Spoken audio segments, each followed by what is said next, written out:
আমার বাবা আজকে কিভাবে বলছে, আমার অবাধ্য হবে না?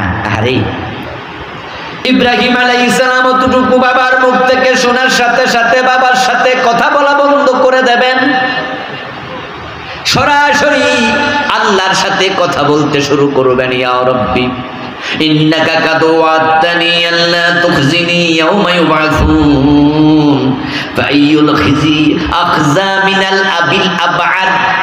ইব্রাহিম নবী আবার আল্লাহর সাথে কথা বলবেন, ও আমার রব, তুমি তো দুনিয়ায় থাকতে আমার সাথে ওয়াদা দিছো, কিয়ামতের দিন আমি ইব্রাহিমকে তুমি লজ্জা দিবা না, শর্মিন্দা বানাইবা না।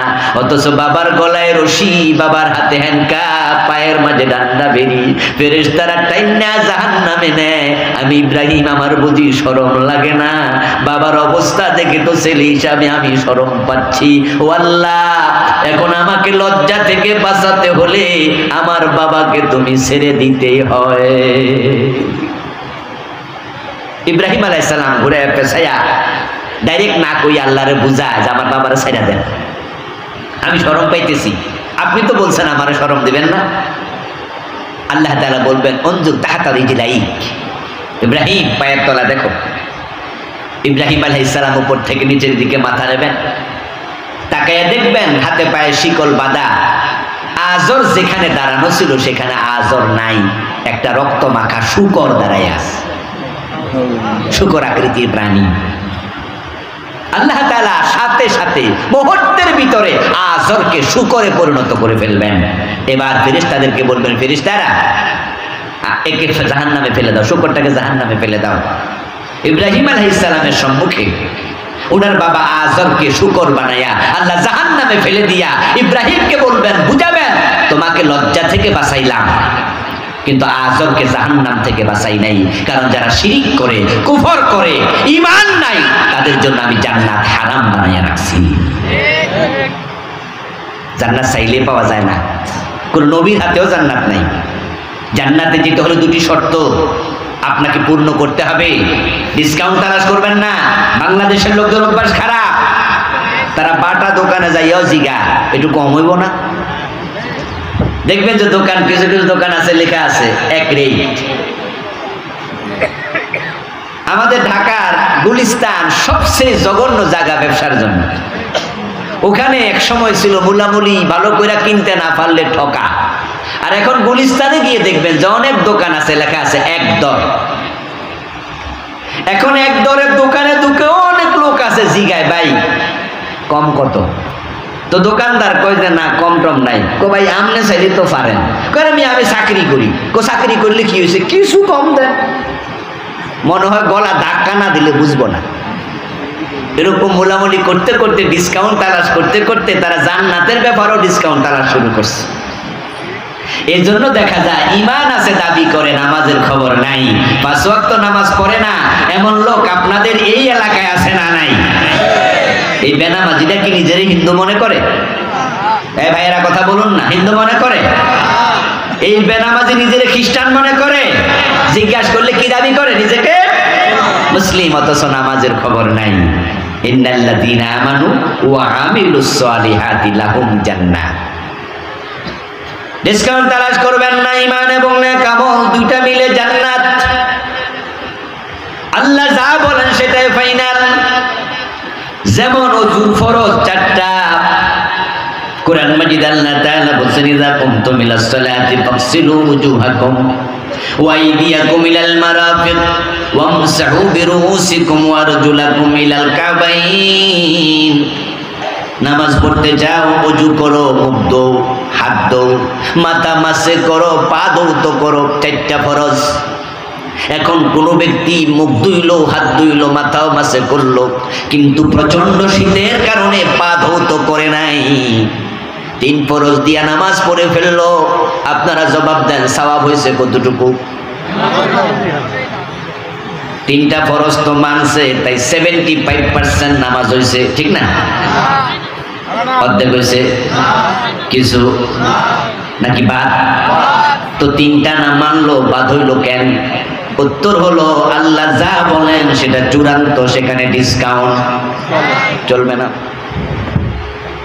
নামাজ পড়ার জন্য আরকান হাকাম 13 ফরজ, যদি কোনো ব্যক্তি সেখান থেকে 12টা ফরজ আদায় করে একটা ফরজ বাদ দিয়ে দেয়, ওই 12 ফরজের মাধ্যমে নামাজ পড়লে সওয়াব হবে নাকি?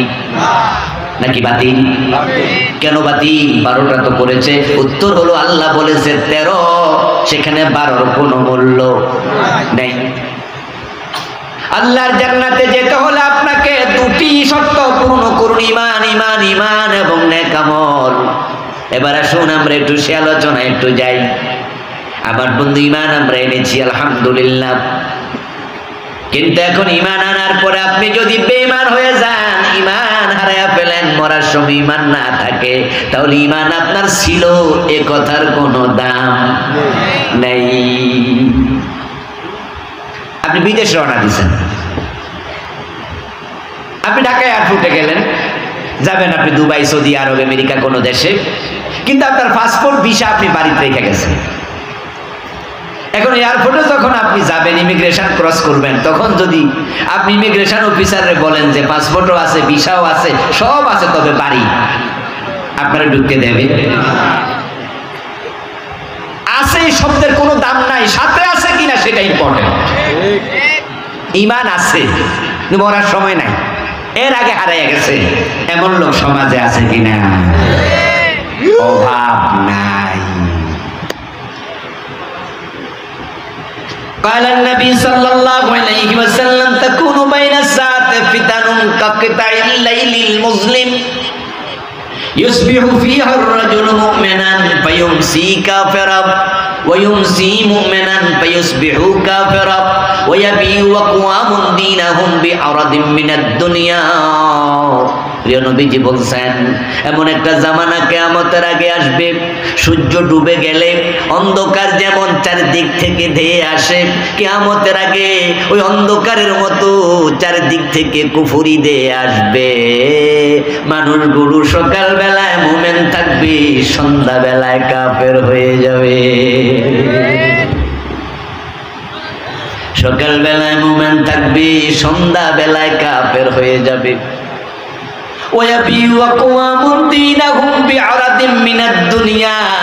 এবং অনেক মানুষ দুনিয়ার ক্ষমতা এবং সম্পদের কাছে তাদের দ্বীন ইসলামকে বিক্রি করে দেবে।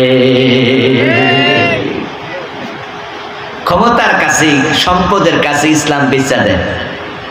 জালেমদের সাথে হাত মিলায় এমন আলেমও আছে না? না,